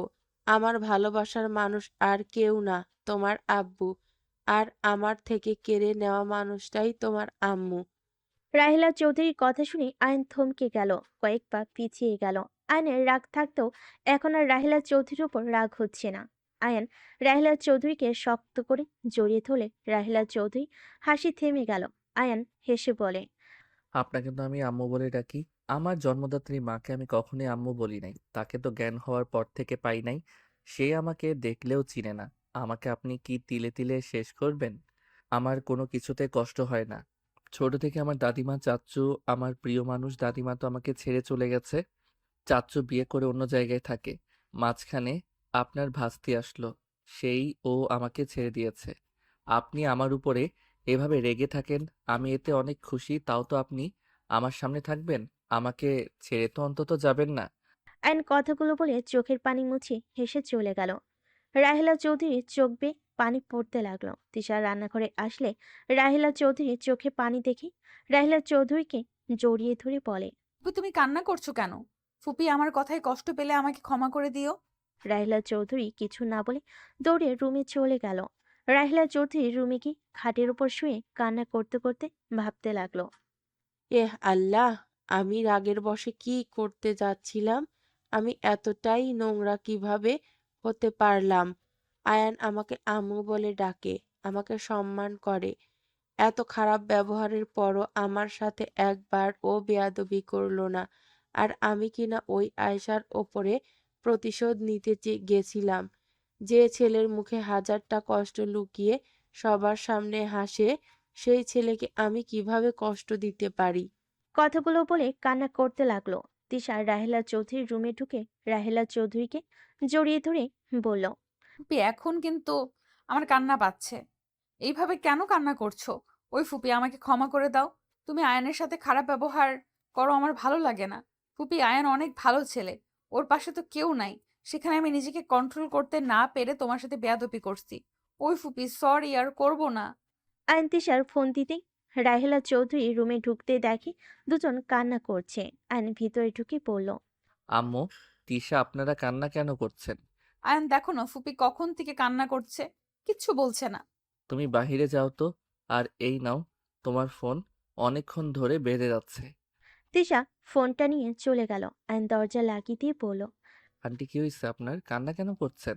আরে, আপনি যেভাবে কষ্ট দিবেন আমি মাথা পেতে নিয়ে নিব। শুধু আব্বুর সাথে সারা জীবন সুখে থাকেন। আর হ্যাঁ, আব্বুকে যেন আমার বিষয়ে খারাপ বলতে যাইন না, তাহলে আপনাদের মাঝে ঝামেলা হবে। আয়নের কথা শুনে রাহেলা চৌধুরী উঠে সোজা আয়নকে জড়িয়ে ধরে কপালে মুখে চুমু দিয়ে বলল, আমাকে ক্ষমা করে দাও, আয়ান। প্রতিশোধের আগুনে আমার জ্ঞান ছিল না। আমি কি করতে যাচ্ছি? আয়ান, প্লিজ আমাকে ক্ষমা করে দাও। সাথে সাথে আয়ন ধরে ফেলে, হাতে চুমু দিয়ে বলে, আন্টি কি করছেন? এই হাত দোয়া করার জন্য, পা ধরার জন্য না। প্লিজ এইসব করে আমাকে লজ্জায় ফেলবেন না। আমাকে আন্টি কেন বলছো? আম্মু না বলে ডাকতে। আম্মু বলে ডাকো না। আন্টি বলে ডাকছি। আমি তো আপনার শত্রুর ছেলে। আমার মুখ থেকে আম্মু ডাক শুনে রেগে যেতে পারেন তাই। তুমি আমার ছেলে, আর কারো না। আজ থেকে আমি তোমার আম্মু। আমি কখনোই সন্তান নিব না। তুমি আমাদের একমাত্র সন্তান হিসেবে থাকবে। আম্মু আমার বোন লাগবে। আমার একা ভালো লাগে না। ফাজিল, স্যার কোনো বোন হবে না, তোকে বিয়ে করাবো, নাতি নাতনির মুখ দেখবো। বাহ, তুমি থেকে তুই ডাক ভালো লাগছে। আম্মু, আপনি তুই বলে ডাকবেন? আপনি না বললে তুমি বলে ডাকিস। ঠিক আছে। অ্যান কথাটা বলে চোখের পানি মুছে দিয়ে বলে, আম্মু কান্না আর করবে না। তুমি আমার ভালো আম্মু হয়ে থাকো। হুম, আচ্ছা কি খাবি বল, রান্না করব। তুমি যা রান্না করবে তাই খাবো আম্মু। আমি কি তোর পছন্দের খাবারের কথা জানি নাকি? অ্যান ওর পছন্দের খাবারের নাম বলে। রাহিলা চৌধুরী রুম থেকে বের হয়ে রান্নাঘরে চলে গেল। অ্যানও রান্নাঘরে গিয়ে বলে, আম্মু, আমিও কি তোমাকে সাহায্য করব? না, তুই যা, বসে থাক, আমি একাই করতে পারবো। না, তুমি একা করবে, ভালো লাগবে না। আমিও সাহায্য করি, তুমি আমাকে দেখিয়ে দাও আম্মু। রাহিলা চৌধুরী আয়ন দুজন মিলে রান্না করতে লাগলো। তিশা ভুরু কুচকে তাকিয়ে বোঝার চেষ্টা করতে লাগলো। আমি কি ঘুমিয়ে গেছি নাকি জেগে আছি? ঘুমিয়ে গেছো? আয়নের কথা শুনে তিশা হাতে চিমটি কাটলে ব্যথাই বলে ওঠে, আমি তো স্বপ্ন দেখছি না, সত্যি। এত অবাক হওয়ার কিছু নাই। হুম, ছড়ো। আয়ন খাবার টেবিলের উপরে রেখে এসে বাকি রান্না করতে লাগলো। তিশা সোফায় বসে থেকে হিসাব মিলাতে পারছে না। 8 দিন পর। আয়ান, এই আয়ান, ওর তো। কি হয়েছে আম্মু? রেডি হয়ে নে, আমার ফ্রেন্ড দেশে এসেছে, ওর বাসায় যাব। ওঠেক তো, এত অলস হইছস কেন? তোমার ভাস্তি তো ঘুমাতে দেয় নাই, আমি কি করব? কুত্তা, আমি কি করছি তোকে? তোমাকে রাতে কতবার বললাম আমি ঘুমাবো, তুমি তোমার রুমে যাও। শুনছো আমার কথা? ফুপি, তোমার ছেলে কিন্তু মার খাবে, আমার উপরে দোষ দিচ্ছে। থামো দুইজন, রেডি হয়ে নে। আর ওয়েট, তোদের লুডো খেলা বের করছি। কোথায় রে লুডো? আয়ন লাফ দিয়ে উঠে লুডো লুকিয়ে নিয়ে বলে, আম্মু, কোথায় যে দোকানে মনে হয়, আমি ওইখান থেকে নিয়ে এসে ফেলে দাও গো। তোর পেছনে দে বলছি। সারা রাত লুডো খেলোস, পড়াশোনা তো চাঙ্গে পাঠাইছোস। তুমি ওইখান থেকে নিয়ে এসে ফেলে দাও গা। আর খেলবো না, তুমি যাও, আমি রেডি হয়ে নেই, লেট কিন্তু হয়ে যাচ্ছে। এসে দেখাবো মজা, যা দুজন তাড়াতাড়ি রেডি হয়ে নে। রাহেলা চৌধুরী চলে গেল। আইন দীর্ঘশ্বাস ফেলে লুডো রাখলে তিশা আয়নের কাছে এসে রাগিয়ে লুক নিয়ে বলে, আমার দোষ দিলি কেন? গেম খাস আবার কথা বলস। তুমি নিজে মনে হয় খেলো না, যাও তো, রেডি হতে দাও, আম্মু রেগে যাবে। তিশা চলে গেল। আইন ওয়াশরুমে গিয়ে ফ্রেশ হয়ে নিল, শার্ট প্যান্ট বের করে পরে নিল, রেডি হয়ে নিচে গেল। তিশা অনেকক্ষণ পর নিচে আসলো। আইন ভুরু কুচকে তাকিয়ে বলে, এতক্ষণ ধরে পেতনির মতো সাজছে। কি বললি? তোকে তো আমি। দুইজন ঝগড়া লাগাস না, বারবার আমার ফ্রেন্ড কল দিচ্ছে, তাড়াতাড়ি চল। রাহেলা চৌধুরী তিশা আয়ানকে নিয়ে বের হয়ে গেল। আয়ান বলে ওঠে, আম্মু, তোমার কোন ফ্রেন্ড আমাদের বাসায় ডাকলে তো পারতে। ওই তো, এই বাসা চেনে না, আর 18 বছর পর দেশে আসছে। ও আচ্ছা। আর এটা কোন আন্টি? হেনা। কি, হেনা আন্টি দেশে আসছে? আর আমাকে একবার বললোও না। আমি যাব না। আরে ওই তো, তোকে নিয়ে যেতে বলছে, তোদের দুজনকে দেখবো বলেছে। বাট ওইদিকে কোথায় যাচ্ছ? ও ওদের নতুন বাড়িতে যাব, ঠিকানার লোকেশন দিয়েছে। তিনজন কথা বলতে বলতে চলে গেল। বাসার ভিতরে গাড়িটা থামালে তিনজন নেমে পড়ে। তিশা অবাক হয়ে গেল। আরে এই বাড়ি মানে? চিনোস নাকি? চল তো। তিশা কিছু বলার আগেই রাহেলা চৌধুরী হাঁটা দিল। আয়ন তিশা পিছন পিছন যেতে লাগলো। রাহেলা চৌধুরী সদর দরজায় নক করলো। কাজের লোক দরজা খুলে দিলে তিনজন ভিতরে চলে গেল। ভিতরে গেলে রাহেলা চৌধুরী ওর সব ফ্রেন্ডদের দেখে জড়িয়ে ধরে কুশল বিনিময় করতে লাগলো। তিশা আয়ন আরো কিছু ছেলে মেয়েকে দেখলে একজন বলে, তোমরা দুজন এদের পাল্লায় পড়েছো, এখানে এসে বসো, আমাদের এখন কেউ পাত্তা দিবে না। তিশা আপু, ভাইয়া। আয়ন অবাক হয়ে সিঁড়ির দিকে তাকাতেই আয়ন চমকে গেল। আতিয়া দৌড়ে এসে তিশাকে জড়িয়ে ধরলো। রায়লা চৌধুরী আয়ন তিশাকে ডাকলো। আতিয়ার সাথে দুজন যেতে লাগলো। আয়ন সবাইকে সালাম দিল। সালামের উত্তর নিল সবাই। রাহেলা চৌধুরী বলে ওঠে, এইটা আমার ছেলে আয়ান, আর এইটাকে চিনোস তো? রাহেলা চৌধুরীর কথা শুনে সব ফ্রেন্ডরা অবাক হয়ে বলল, মাশাল্লাহ, আয়েশা ম্যাম চা নিয়ে এসে। রাহেলা চৌধুরীকে দেখে হাত পা কাঁপতে লাগলো, টিয়ে পড়ে যাবে আয়ন সাথে সাথে হাত দিয়ে ধরে ফেলল। সবাই ওইদিকে তাকাতেই রাহেলা চৌধুরী চমকে গেল। আর সে কিছু বলার আগে রাহেলা চৌধুরীর সাথে সাথে আয়নকে বলে, আয়ান, এই দিকে আয়। ম্যাম কেমন আছেন? আলহামদুলিল্লাহ। রাহেলা, কেমন আছো? অনেক বছর পর। আলহামদুলিল্লাহ ভালো। আপনি ভালো আছেন? রাহেলা চৌধুরীর কথা শুনে সবাই অবাক হয়ে তাকালো। হেনা বলে ওঠে, ভাবিকে তুই চিনিস নাকি? হ্যাঁ, খুব ভালো করে চিনি। কিরে আয়ান, তুই ওখানে দাঁড়িয়ে কি দেখোস? আয়ান, এদিকে আয়। সে আম্মু রেগে যাও কেন? কানে শুনোস না কেন? এটাই তোমার ছেলে? বিয়ে করছো? হ্যাঁ, আমার ছেলে। তুমিই সেই ছেলেটা না আমার মেয়ের জন্য ফাইট করেছিলে? জি ম্যাম। সরি বাবা, আমি সেদিন বুঝতে না পেরে তোমার গায়ে হাত তুলেছিলাম। রাহেলা ভাগ্য করে এমন ভালো একটা সন্তান পেয়েছে। একদম। আমি সত্যিই ভাগ্যবতী যে আমি ওর মতো সন্তান পেয়েছি। তা তুমি এখানে? এটা আমার শ্বশুর বাড়ি। ওইটাই আমার মেয়ে আতিয়া। এটা তোমার রাহেলা আন্টি। আসসালামু আলাইকুম আন্টি। ওয়ালাইকুম আসসালাম।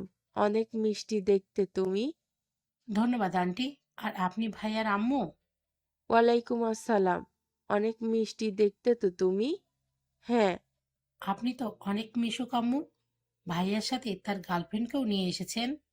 আতিয়ার কথা শুনে সবাই অবাক হয়ে তাকাতেই হেনা বলে, মামুনি কি বলো? এটাই তো রাহেলার ভাস্তি। ওর ছেলের গার্লফ্রেন্ড কিভাবে হয়? তিশা, তুই কি আমার উপরে রেগে আছিস নাকি? একবার তো আমার কাছে আসলি না। আসবো কেন? আপনি আমার কথা ভুলে গেছেন। হেনা তিশাকে জড়িয়ে ধরলে তিশার অভিমান ভেঙে গেল। তিশার গালে চুমু দিয়ে বলে, তোকে কি বলতে পারি বল? আমি তো রাহেলাকে আগেই তোকে আনতে বলছি, জিজ্ঞেস কর। তিশা হেনা কথা বলতে লাগলো। আতিয়া আয়নের দিকে তাকিয়ে বলে, ভাইয়া সেদিন আপু আমাকে মিথ্যা কেন বললো? কি জানি। আতিয়া ভুরু কুচকে তাকালো। আয়নও ভুরু কুচকে তাকালে আতিয়া হেসে ফেল। হেনা আয়ন কি বলে, বাবা বসো। সমস্যা নাই আম্মু, আমি বাহিরে যাব। যখন চলে যাও আমাকে কল দিও। আচ্ছা যাও। কি রে শালা, এখানে কি করিস? আন্টি কেমন আছেন? সরি সরি, ভুলে বলে ফেলেছি। আলহামদুলিল্লাহ। তুমি কেমন আছো? এখানে কি করছো? হেনা বলে ওঠে, ও তো আমার বড় বোনের ছেলে। তুই কিভাবে জানোস? আয়নের বন্ধু হয়। আমাদের অফিসে ওরা আসতো, সেইখান থেকেই পরিচয় হয়েছিল। আয়ান চল রুমে যাই। এখানে সবার সাথে কি করবি? আচ্ছা চলো। আয়ন রাকিবের সাথে চলে গেল। আয়েশা এদিকে কিছুক্ষণ তাকিয়ে চলে গেল। আয়ন রাকিবের সাথে আড্ডা দিতে লাগলো। আতিয়া আয়ন রাকিবকে ডাক দিল। রাকিব আতিয়াকে যেতে বলে। আয়ন কি বলল? আয়ন রাকিবের সাথে যেতে লাগলো। নিচে গেল। রাকিবের আব্বু আম্মু আয়নকে দেখে বলল, চল খেয়ে আসি। আয়নের বাবাজি কেমন আছো? আয়ন বাবাজি কেমন আছো? আয়ন কথাটা শুনে হাসি মুখে রাকিবের আব্বু আম্মুর সাথে কথা বলতে লাগলো। রাকিবের আম্মু আয়ন রাকিবকে নিয়ে আসলো।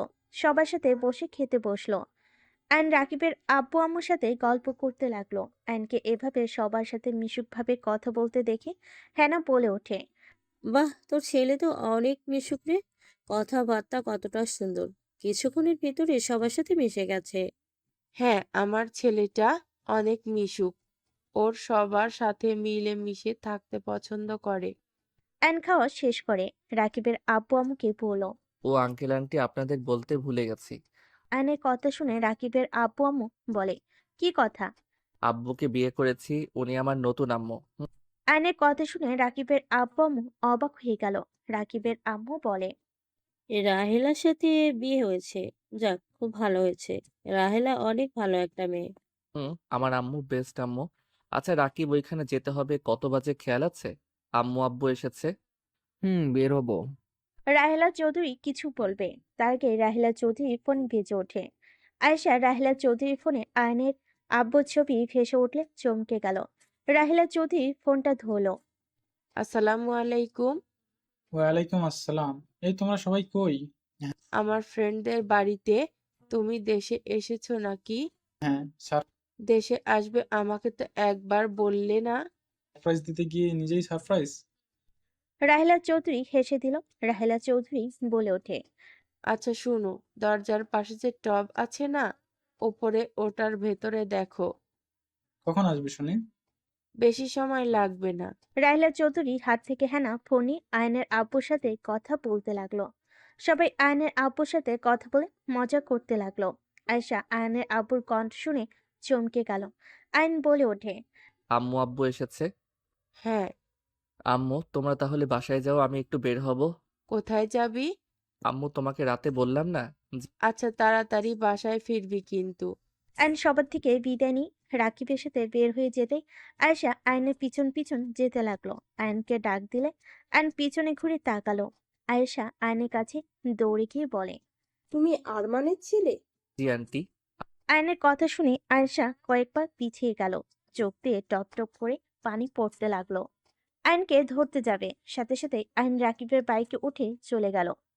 আয়েশা চলে যাওয়ার দিকে তাকিয়ে আছে। আয়েশা চোখের পানি মুছে বাসার ভিতরে গেল। রাহেলা চৌধুরী চলে যেতে নিলে আয়েশা তাকিয়ে থাকলো। রাহেলা চৌধুরী বলে ওঠে, ধন্যবাদ তোমাকে। রাহেলা চৌধুরী কথাটা বলে মিষ্টি করে হেসে চলে যেতে লাগলো। আয়শার রাগ হতে লাগলো। আয়শা ওইখানে 1 মিনিট না থেকে চলে গেল। এদিকে আয়নুর বন্ধুদের সাথে ঘোরাঘুরি করে রাত 11টার দিকে বাসায় ফিরে গেল। বাসায় গিয়ে দেখে সবাই বসে গল্প করছে। আয়ন গিয়ে তিশার পাশে বসে বলল, আব্বু কেমন আছো? আলহামদুলিল্লাহ ভালো। তা আয়ান বাবু, আপনার পড়াশোনা কেমন চলছে? আলহামদুলিল্লাহ ভালো। তাই? তা শুনলাম আপনি তো 1 সপ্তাহ ধরে ভার্সিটিতে যান নাই। না মানে বাসায় তো পড়ছি। আগামীকাল থেকে আর যেন ছুটি কাটাও না, বলে দিলাম। ওকে। আচ্ছা তোমরা খাবার খাইছো? হ্যাঁ, তুই যা, ফ্রেশ হয়ে আয়, আমি খাবার দেই। আম্মু আমি খেয়ে এসেছি, আমি খাবো না। আচ্ছা অনেক ঘুম পাচ্ছে। আয়ন চলে গেল। তিশা আয়নের পিছন পিছন যেতে লাগলো। তিশা আয়নের রুমে ঢুকে আয়নকে ধাক্কা মেরে খাটের উপর ফেলে দিয়ে উপরে উঠতে যাবে, সাথে সাথে আয়ন পা দিয়ে ধরে ফেলো। তিশা পেটে আয়নের পা দেখে তিশা রেগে পায়ে থাপ্পড় মারতে লাগলো।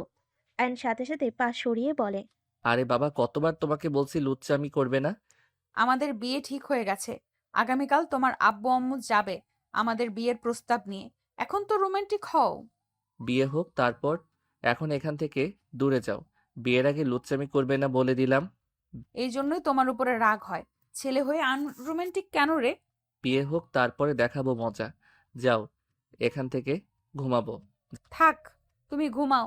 আমি যখন চলে যাব বুঝবি মজা। যাও গা, মজা বোঝার কিছুই নাই। Good night. আয়ন কথাটা বলে খাটে শুয়ে পড়লো। তিশা লাইট অফ করে দিয়ে চলে গেল। সকালে আয়নের ঘুম ভাঙলে আয়ন ফ্রেশ হয়ে রেডি হয়ে ব্যাগ কাঁধে নিয়ে নিচে গিয়ে অবাক হয়ে গেল। ওর আম্মু রুমে গেলে দেখে কেউ নাই। আয়ন টি টেবিলের উপর কাগজ দেখে হাতে নিয়ে দেখে রাহেলা চৌধুরী লিখেছে, আয়ান, আমি আর তোর আব্বু একটু বের হয়েছি। তুই ক্লাস শেষ করে তিশাকে নিয়ে আমাদের বাসায় চলে আয়। আর টেবিলের ওপরে খাবার আছে, খেয়ে নিস। ইতি তোর আম্মু। আয়ন কাগজটা রেখে টেবিলের সামনে গিয়ে হালকা খাবার খেয়ে বের হয়ে গেল। ভার্সিটিতে গিয়ে ক্লাস করে ছুটি হলে রাকিবের সাথে তিশাদের ভার্সিটিতে চলে গেল।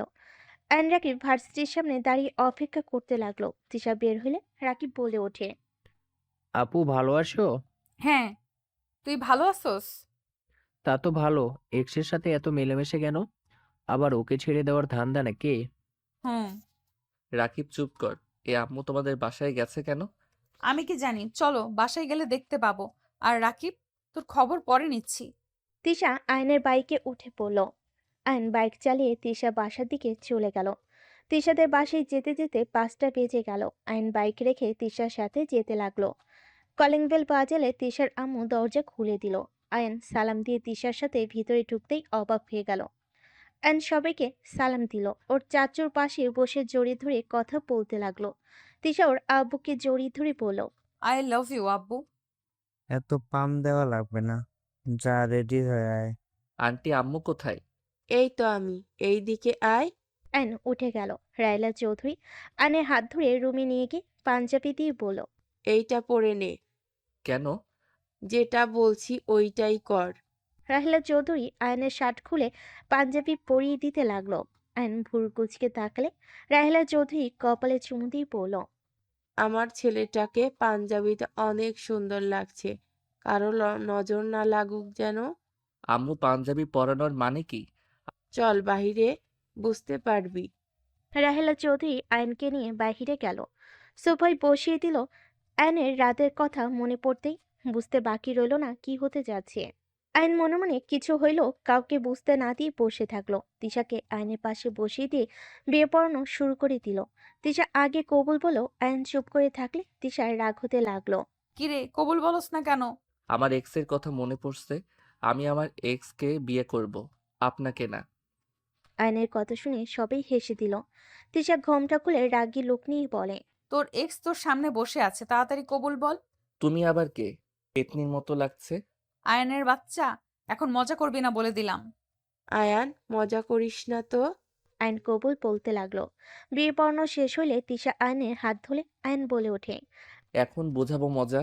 আমাকে এতদিন আনরোমান্টিক ছেলে বলছো না, দেখাবো মজা কে আনরোমান্টিক আর কে রোমান্টিক। লাভ নাই, আমাকে আপনাদের বাসায় তুলে দেবে আমার পড়া শেষ হইলে। কইলে হইল নাকি আম্মু? ওই আম্মু, কি হয়েছে? তিশাকে আমাদের বাসায় যেতে দিবে না? না। আজব তো, আমার বউ, আমি নিয়ে যাব, এখানে রাখবো না। আয়নের কথা শুনে সবই হেসে ফেল। আয়নের আব্বু নিজের ছেলের এই অবস্থা দেখে মিটিমিটি হাসলো। আয়নের চাচু বলল, আয়ান এভাবে বলে লাভ নাই। তিশার আব্বু যেতে দিবে না।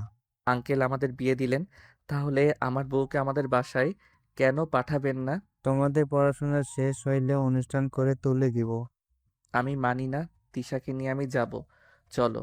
আয়নের কথা কেউ না শুনলে আয়ন তিশাকে কোলে তুলে নিয়ে যেতে নিলে রাহেলা চৌধুরী বলে ওঠে, আয়ান, রাগ হচ্ছে কিন্তু। এমন বেহায়াপনা করার মানে কি? আম্মু, আপনার ভাস্তি আবার আমাকে ছেড়ে চলে যেতে পারে। আমি অনেক কষ্ট সহ্য করছি, আর এখন আমি আমার ভালোবাসার মানুষকে একেবারের জন্য পাইছি। তাহলে আমি ওকে কেন অন্য জায়গায় রেখে যাব? সারাদিন ফোনে ঝগড়া করবে, তার থেকে সামনে থেকে ঝগড়া করা ভালো। আমি বারবার শ্বশুর বাড়িতে আসতে পারবো না। আচ্ছা আচ্ছা, তুমি নামাও, তোমার সাথে পাঠিয়ে দিব। এখন নামাও, আজকে বাসায় যেতে পারবে না। সত্যি দিবেন তো? হ্যাঁ দিব। আয়ন নামিয়ে দিল। রাকিব কল দিলে আয়ন কল রিসিভ করলে রাকিব বলে ওঠে, আয়ান, আজকে আতিয়ার বার্থডে। মামি তোকে ইনভাইট করেছে। শোন, আমরা কয়েকজন মিলে ওর বার্থডে সারপ্রাইজ দিব। তুই আগামীকাল আসতে পারবি কি? বাসায় যেতে পারবো না, ওকে সারপ্রাইজ দেওয়ার জন্য আমাদের ওই রুমটা সাজাবো। বাসায় আসলে কি হবে? আমার ভালো লাগে না এত মানুষের ভিতরে যেতে। তুই প্ল্যান করে ওকে নিয়ে আসবি, বাকিটা আমি দেখে নিব। আর ওইটা আমি ওই পার্টি রাখবো। বাহ, হঠাৎ আমার বোনের জন্য তোর এত ভালোবাসা! তোর গার্লফ্রেন্ডের জন্য তো কখনো এমন গিফট দিস নয়। ছোট বোনের মতো কথা কম বল। মামি আসতে বলেছে নে, মামির সাথে কথা বল। আয়ান আসবে না? সরি আন্টি, আমি যেতে পারবো না। আমি তোমার মায়ের মতো, আমার কথা তুমি শুনবে না? মায়ের মতো? মা তো আর না। আয়শা চুপ হয়ে গেল। রাহেলা চৌধুরী বলে ওঠে, কে রে? কেউ না আম্মু। আচ্ছা আন্টি, ভালো থাকেন, আল্লাহ হাফেজ। আয়ন কল কেটে দিল। রাকিব কল আবার দিলে আয়ন কল রিসিভ করলো না। রাহেলা চৌধুরী বলে ওঠে, আয়শা কলে ছিল নাকি? মানে? রাকিবের মামি আয়শা? ম্যাম, কেন আয়ানকে কল দিবে? দেখি ফোনটা দে তো। আয়নের হাত থেকে ফোন নিয়ে কল রিসিভ করে লাউড স্পিকারে দিলে রাকিব বলে, ওই শালা, তোর সাহস কি করে হয় মামির মুখের ওপরে কথা কাটার? তুই দিন দিন বেয়াদব হয়ে যাচ্ছিস নাকি? আঙ্কেলকে কল দিয়ে বলে দিব। রাকিব, আমি আয়ান না, ওর আম্মু বলছি। সরি আন্টি, আসলে আয়ান মামির মুখের ওপরে কল কেটে দিয়েছে। বিষয়টা কেমন দেখায় না? তোমার মামির কাছে ফোন দাও তো।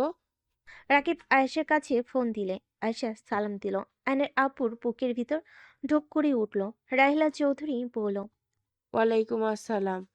আয়শা, শুনো, তুমি আমার ছেলের থেকে দূরে থাকো।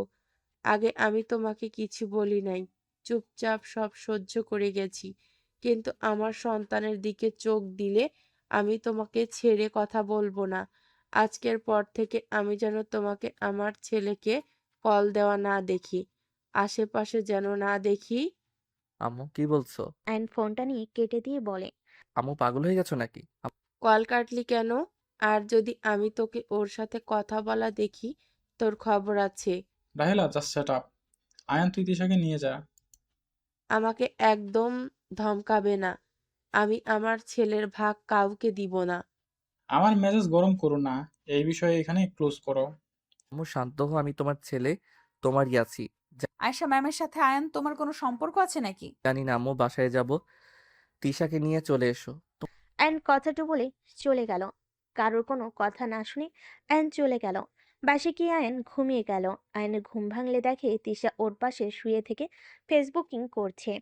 অ্যান তিশাকে দেখে মিষ্টি করে হাসি দিয়ে পা ধুয়ে টান দিয়ে শুয়ে দিয়ে কিছু বলার আগেই তিশার ঠোঁট জোড়া নিজের দখলে নিয়ে নিল।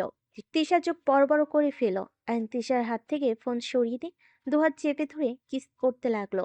2 মিনিট পর ছেড়ে দিলে তিশা ভুরু কুঁচকে তাকিয়ে বলে, বাদর, ভয় পেয়ে গেছিলাম। আয়ন তিশার কথায় কোনো উত্তর না দিয়ে আবার কিস করলো। তিশা মুচকি হেসে দিলে আয়ন ঠোঁট ছেড়ে দিয়ে বলল, তোমার ঠোঁটগুলো অনেক মিষ্টি তো। চকলেট খাইছি। ও তাই বলো। আমি ভেবেছিলাম সত্যি মেয়েদের ঠোঁট মিষ্টি হয় নাকি। আমার ঠোঁট মিষ্টি আছে। ওয়েট, আবার চেক করি। একদম না। যাও, ফ্রেশ হয়ে নাও। নিচে গেলাম আমি। তিশা চলে গেল। আয়ন ফ্রেশ হয়ে নিচে চলে গেল। নিচে গিয়ে দেখে ওর আব্বু আর রাহেলা চৌধুরী ঝগড়া করছে। আয়ন গিয়ে সোজা দুজনের মাঝে বসে বলল, কি সমস্যা? এমন ঝগড়া লাগার কারণ কি? তুই মাঝখান থেকে সর। তোর বাপ ভাব বেড়ে গেছে। বয়স এখনো মনে হয় কম আছে। কয়েকদিন পর দাদা হয়ে যাবে। তারপর আবার ভাব নিয়ে বসে আছে। আব্বু আবার কিসের ভাব নিল? বেডি মানুষের সাথে কি সুন্দর মিষ্টি মিষ্টি করে কথা বলে, আর আমি কিছু বললে ছ্যাঁত করে ওঠে আর এমন ভাব দেখায় না জানি কি। আব্বু এটা তো একদম ঠিক না। তুমি আম্মুর সাথে এমন করো কেন? আমি কি করছি? তোর আম্মুর মাথায় সমস্যা হয়েছে। অফিসের বিষয়ে কথা বলছি। আমি কি প্রেম করছি নাকি? আগে সন্দেহ করতো, এখনো পরে। আগে মানে? তুমি মনে হয় একটা কথা জানো না, আম্মু কিন্তু আব্বুর এক্স ছিল। কথাটা বলে আয়ন লাফ দিয়ে সোফা থেকে উঠে পড়ল। রাহেলা চৌধুরী রাগী লোক নিয়ে তাকাতেই তিশা বলে, ও, এই তার কাহিনী? তাহলে ফুপার জন্য তুমি এতদিন বিয়ে করো নাই? আল্লাহ, তুমি তো দেখছি ভয়ঙ্কর। শেষমেশ সেই প্রিয় মানুষকে বিয়ে করলে। কাউকে মন থেকে চাইলে তাহলে ইনশাআল্লাহ একদিন না একদিন ঠিক পাওয়া যায়, যদি মানুষ যোগ্য হয়। ও, তাও ঠিক বলছো। আসলে আমি তো ভেবেছিলাম তিশা আমার স্ত্রী কোনোদিন হবে না। তিশা আমার সাথে 1 বছর কোনো যোগাযোগ করে নাই। হঠাৎ করে কি দিয়ে কি হয়ে গেল, লাস্টে ওকে আবার নতুন করে পেলাম। আমি তো এসব শুনে অবাক। আমার বকামার্কা ছেলে প্রেম করে ছ্যাঁকা খাইছিল। হিহি, তুমি আমাকে দিয়েছিলে? আমার ভাস্তি তোমার ছেলেকে দিয়েছিল। লাস্টে সবাই পূর্ণতা পেয়েছে। তোমার বউ ও যাকে ভালোবাসতো তাকে পেয়েছে। রাহেলা চৌধুরী কথাটা বলে চুপ হয়ে গেল। আয়ন কিছু না বলে ওইখান থেকে চলে গেল। তিশা রাহেলা চৌধুরীকে বলল, আয়ানের আম্মুকে তুমি চেনো ফুপি? হ্যাঁ, তুমিও চেনো। আমি কিভাবে? কেন? চেনোস, বাট বলবো না কে। কেন? চাই না তুই আবার গিয়ে শাশুড়ির সাথে থাকোস, তাই। হিংসুটে। সবাই মিলে কথা বলতে লাগলো। আয়ন সাদে চলে গেল। 10টার দিকে তিশা এসে আয়নকে পিছন থেকে জড়িয়ে ধরে আয়ন তিশার দিকে ঘুরে তিশার কপালে চুমু দিয়ে সামনের দিকে নিয়ে পিছন থেকে জড়িয়ে ধরে বলল, কখনো আমাকে একা করে চলে যাবে না তো? এই হাত যখন ধরেছি, মৃত্যুর আগ পর্যন্ত এইভাবে শক্ত করে ধরে রাখবো। হাত এভাবে শক্ত করে ধরে যদি থাকো তাহলে ভাত খাবো কিভাবে? আর আয়নের কথা শুনে তিশা রেগে তাকালে আয়ন হাসতে লাগলো। আয়ন তিশাকে কোলে তুলে নিয়ে নিচে গেল। সবাই একসাথে খাবার খেয়ে যার যার রুমে চলে গেল। তিশার রুমে ঢুকতেই আয়ন দরজা লাগিয়ে দিয়ে সোজা কোলে তুলে খাটের উপরে শুয়ে দিয়ে তিশার বুকের উপর থেকে ওড়না ফেলে দিয়ে তিশার গলায় কিস করতে লাগলো। আস্তে আস্তে সব জায়গায় কিস করতে লাগলো। তিশা পাগলের মতো আয়নকে পাল্টা কিস করতে লাগলো। আস্তে আস্তে দুজন নিজেদের ভিতর হারিয়ে গেল। সকালে ঘুম ভাঙলে তিশা দেখে আয়নের বুকে শুয়ে আছে। নিজের দিকে তাকাতেই তিশা লজ্জে লাল হয়ে যেতে লাগলো। তিশা যে উঠতে যাবে, সাথে সাথে আয়ন টান দিয়ে শক্ত করে বুকের সাথে জড়িয়ে ধরে তিশা বলে ওঠে, এই ফাজিল ছাড়ো, ভার্সিটিতে যেতে হবে। একটু থাকো। দেওয়াল ঘড়ির দিকে তাকাও, সময় নাই, ওঠো তাড়াতাড়ি। আয়ন চোখ খুলে চমকে উঠল। আয়ন তিশাকে কোলে তুলে নিয়ে ওয়াশরুমে গিয়ে শাওয়ার ছেড়ে দিল। দুজন একসাথে গোসল করে নিল। দুজন ওয়াশরুম থেকে বের হয়ে জামা কাপড় পরতে লাগলো। অ্যান্ড রেডি হয়ে তিশার কপালে চুমু দিয়ে বলল, বউ তুমি একা যাও, আমি ভার্সিটিতে যাব না। আম্মুকে যেন বলো না প্লিজ। কই যাবে? পরে বলবো, এখন থাকো যাই। আর নিচে চলে গেল। রাহিলা চৌধুরী ডাক দিলে আয়ন বলে। আম্মু বাহিরে খেয়ে নিব। আয়ন বাইক নিয়ে চলে গেল। সিক্রেট বাসায় চলে গেল। আয়ন রাকিবকে কল দি। রাকিব রিসিভ করে বলে, তোকে কিছু করা লাগবে না। তোকে সামান্য আসতে বলে আমারই ভুল হয়েছে। তোর আম্মু মামির সাথে যে ব্যবহারটা করেছে, শোন, তোর আমার কাজিনের জন্য কিছু করা লাগবে না। আর কল দিস না। আয়নকে কিছু বলতে না দিয়ে রাকিব কল কেটে দিল। আয়ন সিক্রেট বাসা থেকে বের হয়ে বাইক নিয়ে সোজা আয়েশার শ্বশুরবাড়িতে চলে গেল। কলিং বেল বাজালে হ্যানা দরজা খুলে দিলে আয়ন সালাম দিল। সালামের উত্তর নিয়ে আয়ন বলে। আন্টি রাকিব কি এখানে? আয়নের কথা শুনে হ্যানা বলে। ওরা সব রুমেই আছে। চলে গেল। রুমের ভিতরে ঢুকতে রাকিব বলে ওঠে, তুই এখানে কেন? আমার ইচ্ছে হয়েছে তাই। তোর মা জানলে অনেক রেগে যাবে, চলে যা। কথা কম বলো। তুই বাসায় যা, তোর মায়ের আঁচল ধরে বসে থাক। আয়ন রেগে ধমক দিলে রাকিব চুপ হয়ে গেল। পরে আয়নকে কিছু বলল না। সবাই মিলে প্ল্যান করতে লাগলো। প্ল্যান করা শেষে সবাই জিনিসপত্র কিনতে চলে গেল। কেনা শেষ করে রেস্তোরাঁয় সবাই মিলে খেয়ে নিল। বিকেলের দিকে আয়ন সবার সাথে মিলে ছাদের উপরে সাজাতে লাগলো। 8টার দিকে সব কাজ শেষ হলে আয়ন রাকিবকে বলল। আমি এখন যাই, আর এখানে আমার গিফট আছে, আতিয়াকে দিস। আয়ন ছাদ থেকে নেমে বসার ঘরে যেতেই আয়েশার সামনে পড়ে গেল। আয়েশা কিছু বলার আগে আয়ন পাশ কেটে চলে গেল। আয়না আয়েশা কিছু বলতে পারল না। আয়ন বের হয়ে বাইক নিয়ে চলে গেল। বসার ঘরে ঢুকতেই রাহেলা চৌধুরী বলল, এতক্ষণ কই ছিলি? আর তিশা কই? কেন তিশা আসে নাই? না, ওই কোথায়? আমি তো ভেবেছিলাম তোর সাথে। ওয়েট। আয়ন তিশাকে কল দিলে তিশা কল রিসিভ করে বলল, আয়ান, আমি তো আয়েশা ম্যামদের বাসায়, তুমি ফুপিকে ম্যানেজ করে নাও। ওইখানে কি করছো? আতিয়া বার্থডে, তোমাকে তো ইনভাইট করেছে, আর তুমি তো আসলে না। আর ম্যাম আমাকে এত করে বলল, তাই আমি এখানে চলে এসেছি। আচ্ছা থাকো। আয়ন কল কেটে দিল। রাহেলা চৌধুরীর দিকে তাকিয়ে বলল, কোথায় ওই? আম্মু ওর এক ফ্রেন্ডদের বাসায়, তুমি চিন্তা করো না তো। আয়ন কথাটা বলে চলে গেল। রুমে গিয়ে ফ্রেশ হয়ে আয়ন পড়তে বসলো। পড়া শেষ করে রাতের খাবার খেয়ে ঘুমিয়ে গেল। সকালে ঘুম ভাঙতেই তিশাকে বুকের উপর শুয়ে আছে দেখতে পেল।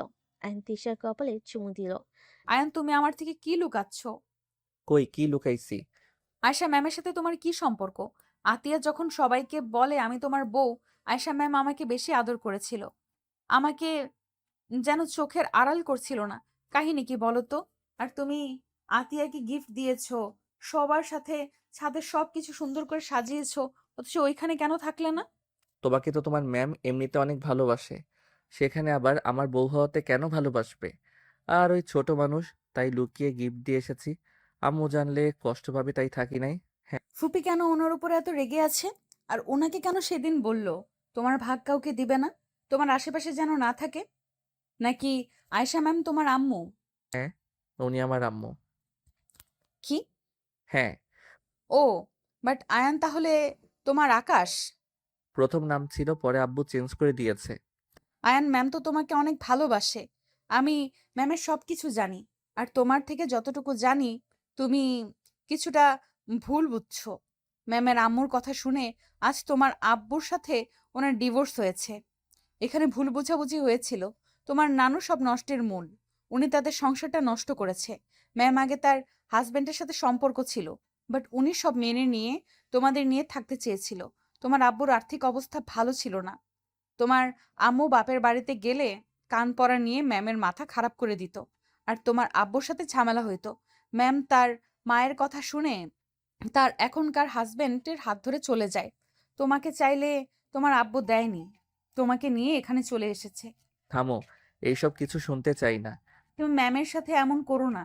ম্যাম তোমার এমন ব্যবহারে অনেক কষ্ট পায়।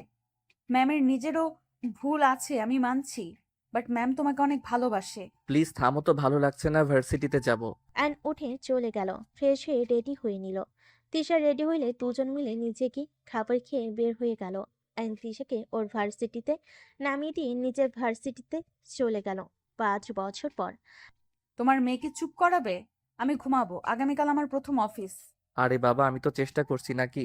তুমি হুদাই ওকে ধমক দিতে গেছো কেন? কোন জিনিসটা ঘরে ঠিক রাখছে শুনি? একটু দুষ্টুমি করবেই, ছোট মানুষ।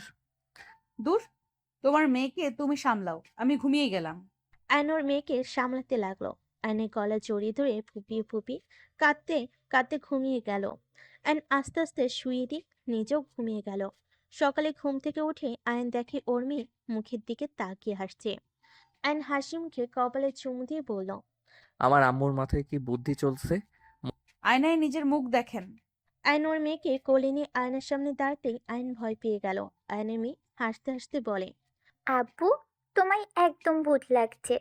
আয়ন বলে ওঠে, মুখে এসব কি করছো মার্কার দিয়ে?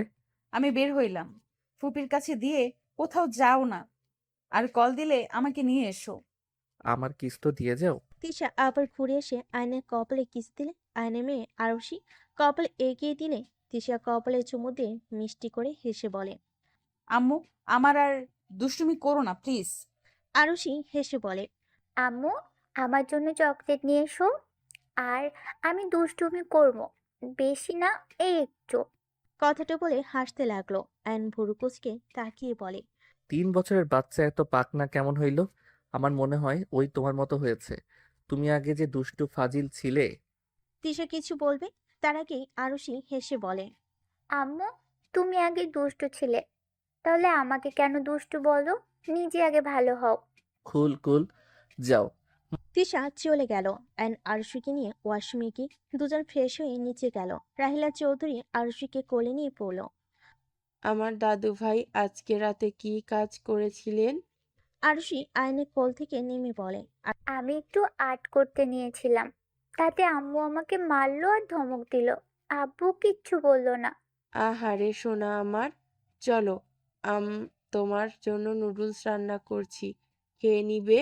আরুষিকে নিয়ে চলে গেল। অ্যান্ড টেবিলের সামনে বসে খাবার খেতে লাগলো। খাওয়া শেষ হলে রাহিলা চৌধুরী বলে ওঠে, আয়ান, আরুষিকে নিয়ে ঘুরতে যা। এতদিন তো সময় দেশ নাই, এখন তো পরীক্ষা শেষ, তুই এখন ফ্রি, এখন থেকে আমার দাদু ভাইকে সময় দিবি। যাবো তো, ওকে রেডি করে দাও, আমি রেডি হয়ে আসছি। অ্যান্ড রুমে চলে গেল। রেডি হয়ে নিচে আসলে দেখে আরুষিকে পরিমতো লাগছে। অ্যান্ড আরুষিকে কোলে নিয়ে কপালে চুমু দিয়ে বলে ওঠে, আমার ছোট পরি। আব্বু, আমার তো ডানা নাই, তাহলে আমি পড়ি কিভাবে হই? আয়ান বলে ওঠে। আমার ভুল হয়েছে, ক্ষমা করেন, চলেন। আম্মু, আমরা আসছি। অ্যান্ড আরুষিকে নিয়ে বের হলো। বাইক বের করে আয়ন টাঙ্কির উপরে আরুষিকে বসিয়ে বের হয়ে গেল। সারাদিন আরুষিকে নিয়ে ঘুরতে লাগলো। তৃষার কল আসলে আয়ন আরুষিকে নিয়ে চলে গেল। আয়ন তৃষার অফিসের সামনে বাইক থামালে আরুষি বায়না করলো নামবে। আরুষিকে নামিয়ে দিলে আয়ন ফকির আসলে টাকা দিতে যাবে। হঠাৎ করে আরুষি গাড়ির নিচে পড়তে যাবে। সাথে সাথে একজন মহিলা আরুষিকে বাঁচিয়ে নিল। আয়ন বাইক থেকে নেমে দৌড়ে মহিলার কাছে গিয়ে দেখে আয়েশা ম্যাম। আরুষি ভয়ে কান্না করতেই আয়ন আরুষিকে বুকের সাথে জড়িয়ে নিল। আয়েশা ম্যামের হাত থেকে রক্ত বের হতে দেখে আয়ন ওনাকে ধরে পড়ল। ধন্যবাদ আমার কলিজার টুকরাকে বাঁচানোর জন্য। আর আপনার হাত দিয়ে তো রক্ত পড়ছে।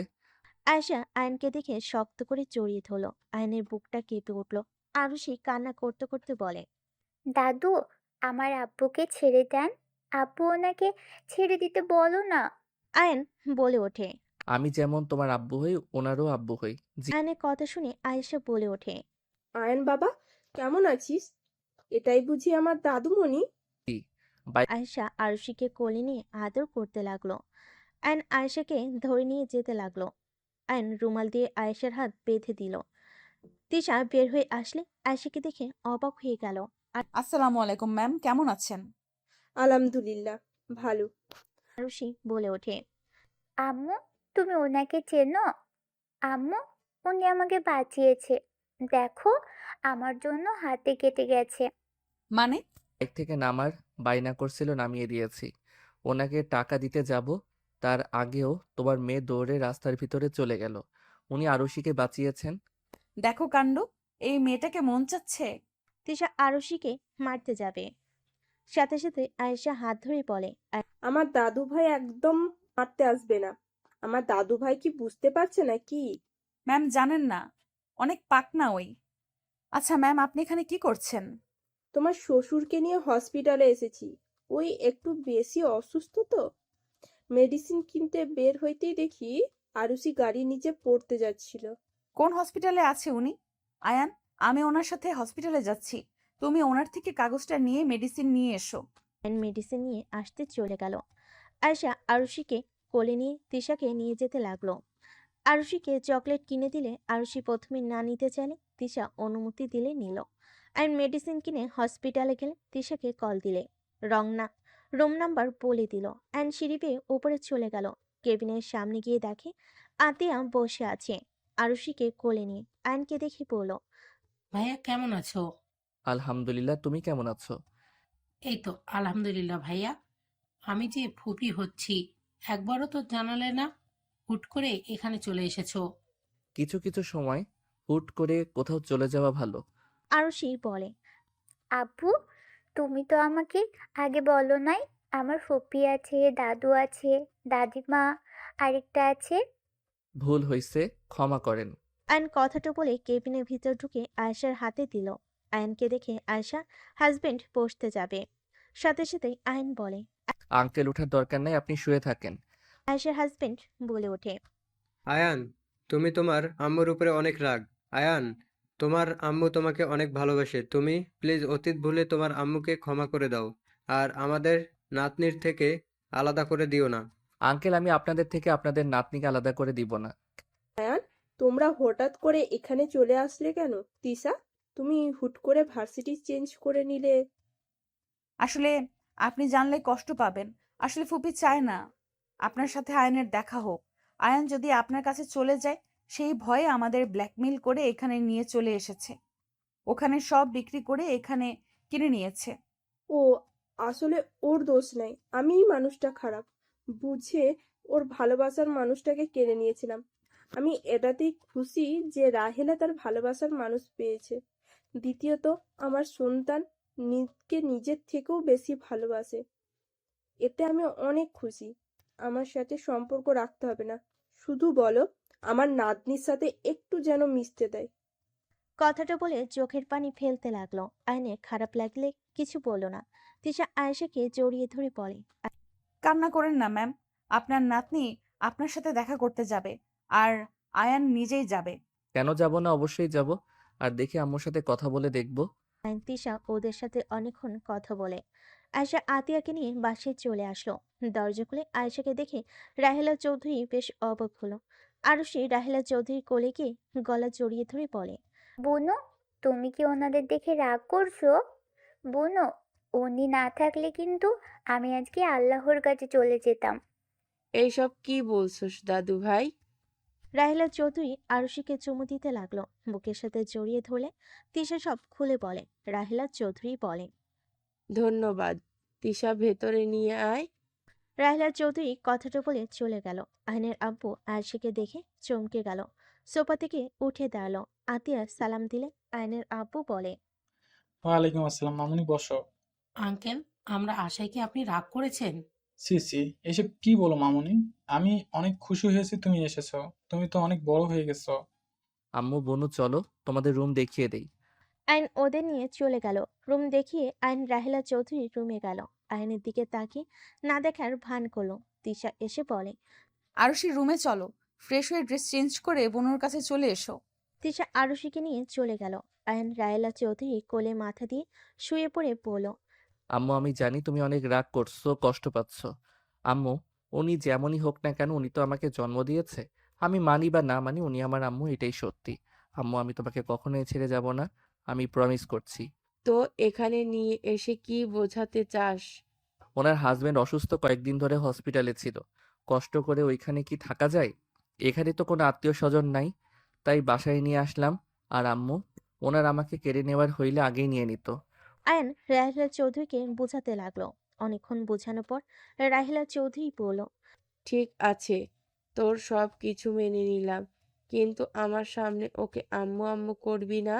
ওকে, অনেক ক্ষুধা লাগছে, সবাইকে খেতে দাও। চল। রাহেলা চৌধুরী আইন বাহিরে গেল। বসার ঘরে গিয়ে দেখে আরুষি আয়েশা আতিয়াকে টেনে নিয়ে আসছে।